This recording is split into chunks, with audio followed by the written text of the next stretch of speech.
அனைவருக்கும் வணக்கம். நோயற்ற வாழ்வே குறைவற்ற செல்வம். இது மலிவான விலையில் நீங்கள் ஆரோக்கியத்தை பெற்றுக்கொள்ள முடியும். ஒரு நோய் வந்தால் எப்படி தீர்க்க முடியும் என்பதை பரிணாம அறிவியல் அறிவில் சிந்திக்க வேண்டும்.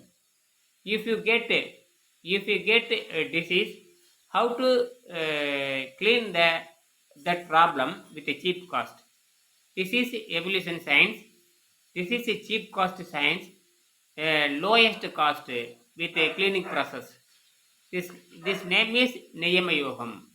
ஆக நியமத்தை கற்றுக்கொண்டால், if you learn the நியமம், you will get any achievement, physical, mental and spiritual achievement you will get in the short way. ஆக குறைந்த செலவில் ஆரோக்கியத்தை நீங்கள் பெற்றுக்கொள்ள முடியும். உடல் சார்ந்த மனம் சார்ந்த ஆரோக்கியத்தை பெற்றுக்கொள்ள முடியும். முயற்சி செய்யுங்க. நன்றி, வணக்கம்.